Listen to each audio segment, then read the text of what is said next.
Graça e paz, irmãos. Espero que todo mundo esteja muito bem nessa manhã, né? Né, dona Cândida? Todo mundo feliz, alegre. Porque pode ser que eu dê uma puxada de orelha, pastor. Pode? Ele falou que pode, então vai ficar por minha conta, né? Essa manhã eu quero refletir com vocês um pouquinho só sobre os nossos planos. Você tem grandes planos?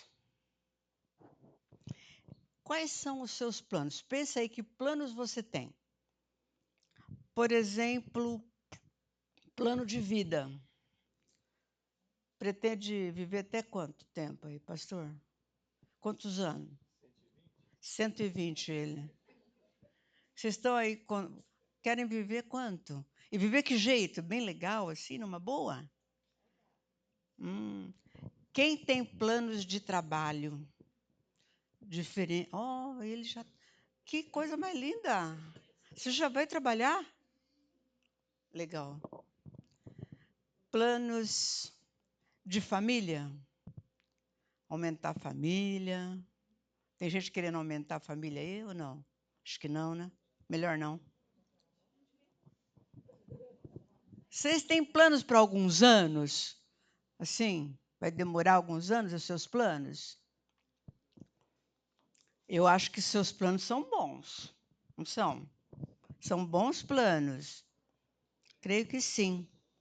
Daí você fala, Edmar, mas o homem não pode fazer planos. Pode, claro que pode. O homem pode fazer planos, sim. Creio que sim. Só que tem um probleminha. Eu fiz a pergunta só pela metade. Eu falei, você tem planos? Mas a pergunta não era essa. A pergunta era assim, você tem planos? E se? Eu quero questionar hoje com vocês essa expressãozinha, e se? E se Deus tiver outros planos para você? Como vai ser? Exemplo, se Deus hoje, aqui, nessa manhã, escolher você para fazer algo muito importante para Ele, que vai acabar com esses planos todos que você pensou aí. Como vai ser? O que você acha disso? Você vai aceitar ou não? Se não for aceitar, acabou nosso papo aqui nessa manhã. A história do homem nos conta de muitas pessoas que Deus mudou os planos. Por exemplo, não sei se você conhece essa história, o Elias conhece. Lá por volta de 1880, assim, havia uma moça que ela era a irmã mais velha de 7 irmãos. Tinha 7 irmãos, ela era a mais velha. Mas era pobre, pobre, não tinha mais onde ser pobre. Dificuldade de todo jeito. Sabe o que ela era também? Pequenininha. Ela era bem baixinha. Se não bastasse isso, ela era feia. Na nossa beleza, né? Na nossa regra aí de beleza, ela era feia, feia. Tá bom por aí? O que mais? Ela era tímida. Não falava nada com ninguém, arredia, ficava de longe, não queria prosa com ninguém. Acho que estava bom, né? Mas ela ainda tinha uma doença muito grave, uma doença sem cura. Só que ela ouviu essa pergunta que eu fiz hoje para vocês. E se Deus mudar os seus planos? Ela aceitou a proposta. Ela falou assim: sim, eu quero que Deus mude os meus planos. E ela se tornou uma das maiores missionárias que a história já teve. Ela foi para um lugar assim muito, muito, muito longe de onde ela morava. Nada a ver com o lugar que ela morava. Sabe o que aconteceu? Ela deixou de ser tímida. Mudou. Falava, contava. E ela ali naquele lugar que ela foi, ela passou a resgatar crianças e adolescentes. Que lá naquele lugar eles eram obrigados à escravidão, eram obrigados a trabalhos sexuais, Era terrível a vida deles. E ela resgatou milhares de crianças e jovens. Se não bastasse isso, ela escreveu 35 livros. Aquela mulherzinha lá. Escreveu 30. Só que ela não deixou pôr o nome dela em nenhum dos livros. Meu nome eu não quero que coloque nada. Também não permitiu que colocassem o nome dela quando ela morresse lá no túmulo. Ela falou, não, no lugar do meu nome, vocês vão pôr um bebedouro para os pássaros. O nome dela era Amy Carmichael.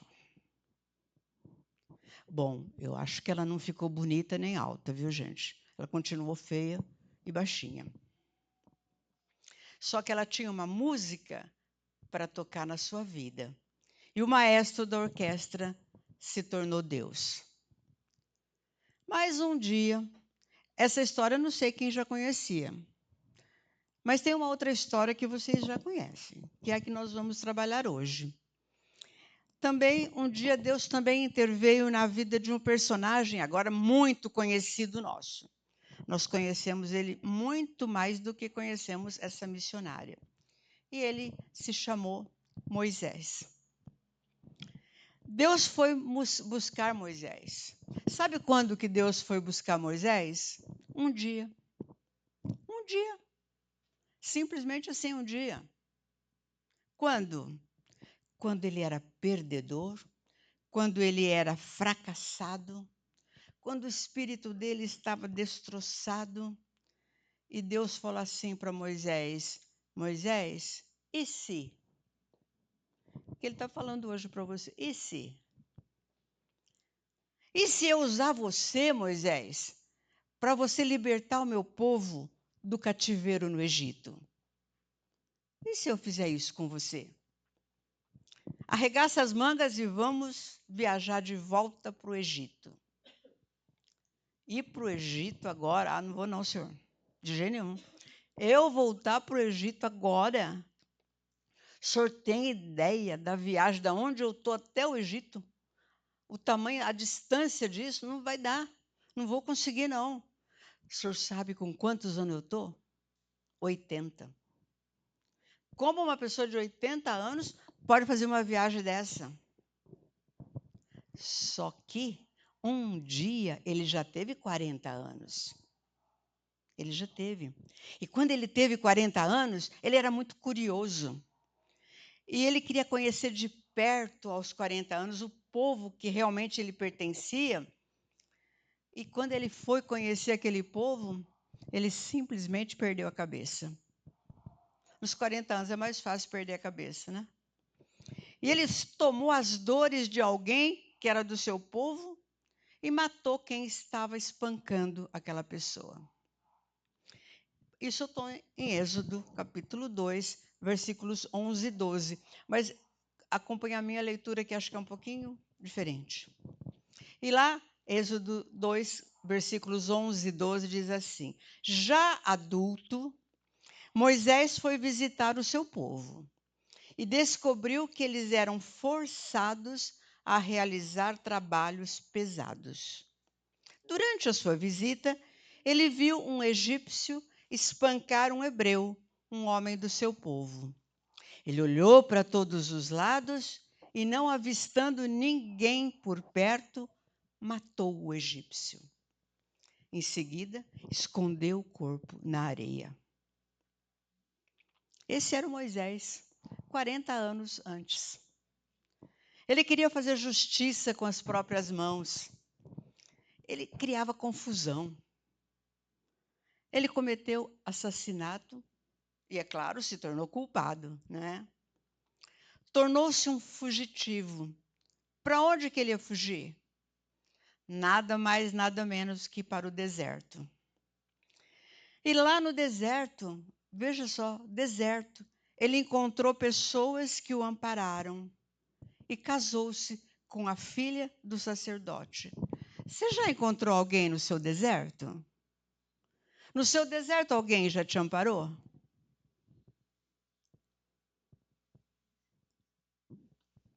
E passou 40 anos cuidando das ovelhas do sogro.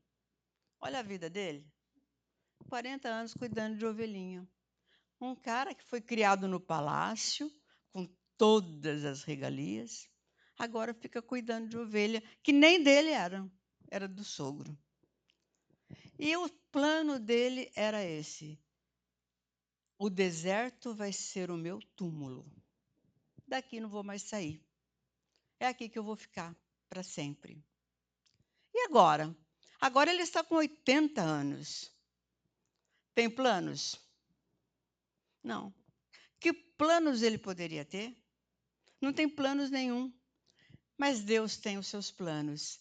E ele mudou os de Moisés. Que dia? Um dia. Um dia como hoje para você. Um dia como hoje. Um dia qualquer, como outro qualquer para você. Aliás, o seu dia é hoje.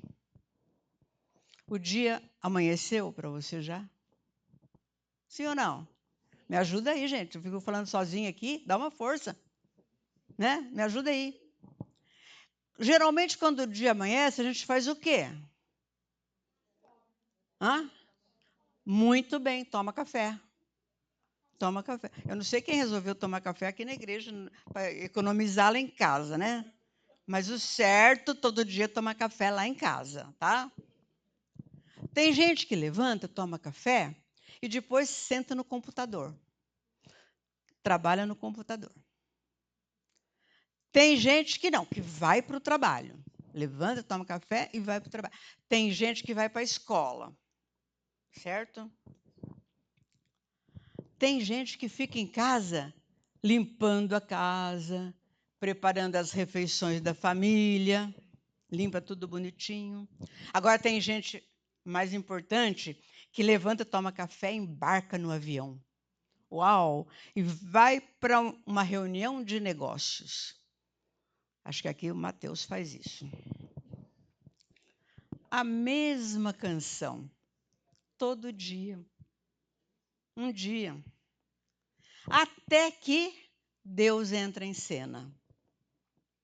E sabia que Deus entra em cena, né?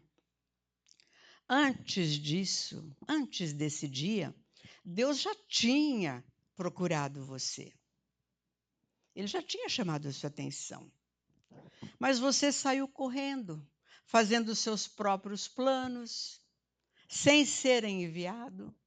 Você não foi enviado por Deus para fazer isso. Você já saiu e já fez.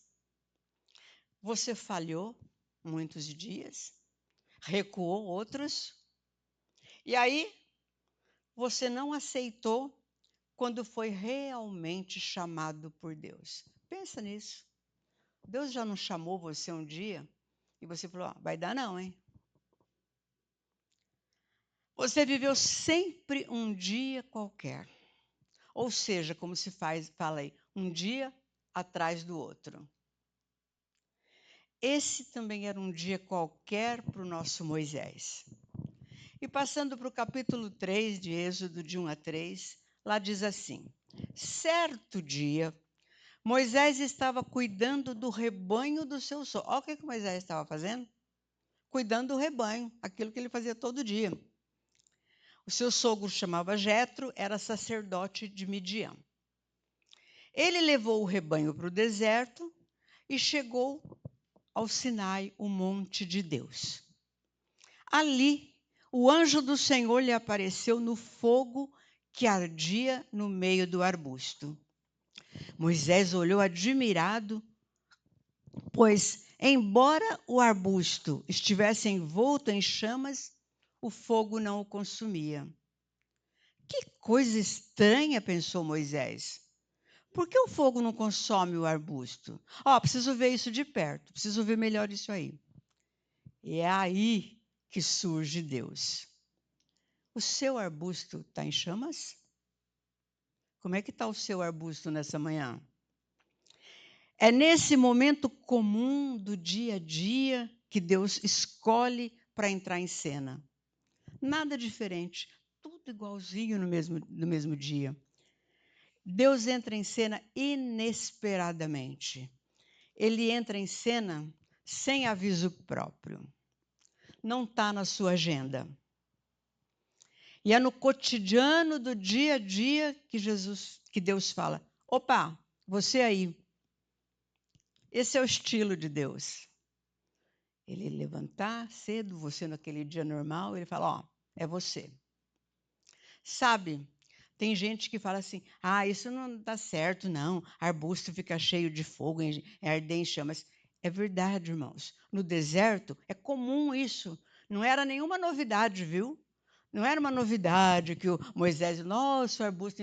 Não, era comum, porque o deserto, o sol é muito quente e as plantas realmente se incendeiam. Mas aquele dia foi diferente. O arbusto não se queimava. A curiosidade dele falou mais alto. Deus gosta de provocar a nossa curiosidade. Gosta muito. E nos dá um susto para a gente sair da rotina. E ele diz: acorda, Deus está te chamando. E chamando você, não de qualquer forma, chamando pelo seu nome. E ele dizia: Moisés, Moisés. A surpresa foi grande, foi muito grande. O versículo 4 diz que quando o Senhor viu Moisés se aproximar para observar melhor, Deus o chamou do meio do arbusto, dizendo: Moisés, Moisés. E ele respondeu: aqui estou. É interessante, né? Moisés responder para uma voz que ele nem sabia quem era. Se alguém chamar você na rua, você olha e vai atender? Complicado, né? Aquele chamado, ele não sabia quem estava chamando. E você sabia que essa expressão que está na palavra, aqui estou, ou algumas Bíblias, eis-me aqui, na realidade não foi isso, não. No hebraico é, sou eu. Quando falou Moisés, na realidade ele falou, sou eu. Ou seja, como assim? O meu nome no arbusto? O meu nome no fogo? Por que o arbusto iria me chamar? A troco de quê? Um arbusto pegando fogo, me chamar pelo nome? Chama eu que não sou ninguém. Eu que deixei a riqueza do palácio lá para trás. Eu que deixei tudo de bom e do melhor que eu tinha. Eu deixei prestígio, deixei fama. Não tenho mais. Sabe o que eu sou? Simples servo do meu sogro. De verdade, ninguém mais lembra de mim. Ninguém está lembrando. E agora o meu nome aí no fogo, em pleno deserto. Não estou entendendo isso, não. Irmãos, é assim que Deus age. É assim que Deus chama. E Ele fala para você, deixa para trás essas credenciais. Você não é tão importante como você pensa. Você não é tão sabidão como você acha que é. Deixa para trás. Não liga para isso, não. Você era alguém, você era maravilhoso lá no seu serviço, no seu emprego, na sua escola, na sua casa. Você não é mais, não. Já não é mais. Porque esse é um dia. Um dia que você não está preparado para isso. Um dia que você está, às vezes, quem sabe, desesperado, ou desrespeitado, desequipado, triste, angustiado. E aparece o seu nome. Bom, eu não sei se hoje Deus chamaria você em voz alta pelo nome. Não sei se Deus chegaria a falar, Lucas, Lucas, não sei não. Acho que não. Mas sabe o que ele fez? Ele já providenciou uma mente privilegiada, uma mente tão maravilhosa para você, que você se lembra da palavra dele na Escritura. Todo dia você se lembra do que ele tem falado para você. Ou quem sabe ele manda um amigo falar com você, ou um sermão, ou um parente. Não sei, mas esse dia ele se revela. Deus interrompe essa jornada sua boa, tranquila, maravilhosa, tudo em paz, tudo no lugar, e muda os seus planos. E ele chama a sua atenção. E Deus fala: há um povo que precisa ainda de você. A gente precisando muito de você. Vai tirar o meu povo do Egito. os versículos 9 e 10, Deus diz: sim, o clamor do povo de Israel chegou até mim, e eu tenho visto como os egípcios os tratam cruelmente. Agora vá, porque eu envio você ao faraó. Você deve tirar o meu povo do Egito. Deus ainda fala hoje. Há um povo sofrendo. Há um povo que precisa sair do Egito. Precisa muito. E Deus tem um plano para você. Você foi escolhido para tirar esse povo do Egito. Isso dói. Dói muito, sabe por quê? Porque assim como Moisés, nós não vamos, nós resistimos. Vai dar não. Agora, nessas alturas do campeonato, com a idade que eu tenho, com tudo organizadinho, tem muita coisa para fazer. Ó, eu tenho meu trabalho tudo aí direitinho, não vai dar não. Sabe de uma coisa? Você fala assim, é melhor deixar isso com Deus, porque Deus é capaz. Eu vou orar. Vou orar para que o Deus resolva os problemas do Egito. E você não vai. Deixa Deus executar. Deus é maior. Deus é melhor. Ele que vai fazer direito. Eu não vou fazer certo. Mas o chamado é seu. Só que os anos melhores da sua vida ainda estão por vir, viu? Você crê nisso?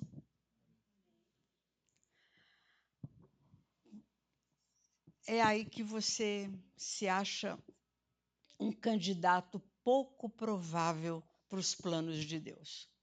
Eu não sou um candidato para os planos de Deus. Agora, eu vou falar a verdade para vocês. Eu penso assim, muitas vezes. Penso em fazer uma coisa, vai dar mais tempo, não. Com a minha idade agora já não vai dar mais. E pode até ser que Deus chame você hoje para mudar os seus planos. E aí você vem com aquela lista de desculpa, que aliás nós somos PhD em dar desculpa. Como podemos, é bacana, né? Quanta desculpa a gente tem, legal mesmo, para dar para Deus. Moisés deu também. Ele falou assim, como que eu vou lá? Eu nem sei o seu nome. Tem tantos deuses aqui na terra. Se me perguntar o seu nome, eu não sei, eu não tenho resposta. O que vão pensar de mim? Eu que não sei nem o nome de Deus. E Deus providencia uma resposta muito simples. Ele diz assim, diga apenas, eu sou o que sou. E diga assim, eu sou, me enviou até vocês. Essa é uma ótima resposta para a nossa vida hoje. O chamado é de Deus, o envio é de Deus. Tudo tem a ver com Deus. Diga apenas o nome de Deus. Isso é coragem, isso é confiança. E você acha que Moisés já está convencido? Você está convencido? De ir falar? Você já se convenceu agora ou não? Moisés não se convenceu, não. Claro que não. As desculpas são muitas. Quanta desculpa a gente tem, que Moisés tinha também. Ele falou assim, mas não vão acreditar em mim, não.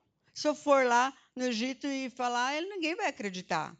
Aliás, eles podem nem querer me ouvir. Eles vão falar, por que Deus não veio pessoalmente aqui falar, mandou você? Sabe o que é? Vem o medo. O medo nos impede de mudar os planos de Deus. O medo nos impede de aceitar a mudança de planos. Aliás, mudança de plano agora, você está afim? Agora que o tempo passou, que as coisas estão tudo organizadinhas, você já está em paz, você já trabalhou, você já aposentou, ou então o seu serviço já está certinho. Para que mudar o plano? É isso mesmo. Deus fala, você já tem muitas coisas. Você já está completo, pronto. Você já tem os seus planos. Acha que não pode fazer mais nada? Mas o que você tem na mão? Sua mão está vazia? Algo simples, apenas uma vara? Use-a e eles vão acreditar. Pegue o seu cajado. Use o seu cajado. O que eu vou fazer com ele? Com ele você tem o meu poder. Com esse cajado você tem o poder de Deus. E ele fala isso hoje para você, nessa manhã. Como lá um dia ele falou para Moisés. Você é uma parte importante nos meus planos. Você tem um cajado. Ou seja, você tem o poder de Deus nas mãos. Como entender isso? Não me convence. Afinal, eu não tenho capacidade. Eu posso ter até o poder de Deus, mas eu não tenho capacidade. Eu não tenho facilidade para falar. Eu não me expresso bem. Falar em público, eu não. Essa não, para mim não. E tem mais. Eu não sou atraente, sou igual aquela missionária Amy, feinho. Sou baixinho demais. Eu não sou muito inteligente. Aliás, eu estou lutando contra a depressão. Eu não posso, não quero. E o fogo vai ardendo no arbusto. E as objeções e as desculpas vão perdendo a força. Afinal, o plano é de Deus, não é seu. Deus diz: eu estarei com você quando falar. Eu vou te orientar o que falar. Essa é uma promessa para nós hoje. Esquece o passado. Vamos mudar os planos. Tem gente melhor na sua frente? Tem sim. Tem gente mais capacitada do que você? Pode ter. Mas você é o escolhido para mudar de planos. Leve a sério os planos de Deus. Aceite o desafio. Isso se chama obediência. Sabe, Deus está atuando. Por isso, antes de deixar lá atrás a história de Moisés, antes de deixar lá atrás a sua história, lembre-se, Deus ainda está atuando em qualquer situação. Nunca acredite que Deus parou de fazer grandes coisas. Nunca acredite que Deus não pode libertar o povo. Porque se Deus escolheu pessoas improváveis lá no passado para realizar os planos dele, ele faz isso de novo hoje com você. Nunca acredite que Deus não tem grandes planos para você. Não importa o seu passado brilhante. Não importa quão bom você já foi. Não importa a sua luta hoje, no presente. Você é escolhido para algo importante hoje. Há poder ilimitado de Deus para você. Certa vez Timóteo disse assim: agradeço àquele que me deu forças. O Senhor fez a sua graça transbordar e me encheu de fé e do amor que vem de Cristo Jesus. Talvez a maior lição que aprendemos com Moisés foi apertar o botão da história. Apertar o botão e mudar de canal. Talvez hoje você esteja precisando disso, mudar o canal. Era o início de uma mudança de planos e eram importantes. E se eu for derrotado? E se meus dias de servo de Deus já estiverem acabados, agora é só curtir a igreja numa boa, quietinho, sentadinho? Mas e se é hora de mudar? Sabe, Cristo não veio morrer por nós para tornar o nosso plano possível, mas para nos levar a algo muito mais surpreendente. Ele veio para nos levar a algo glorioso, maravilhoso, que jamais a gente poderia imaginar. Os planos de Deus são para você. E se? E se? E se Deus quiser mudar você hoje? Bom, e se Deus tiver escolhido você nessa manhã para algo maravilhoso, para algo importante? Louvado seja Deus. Amém.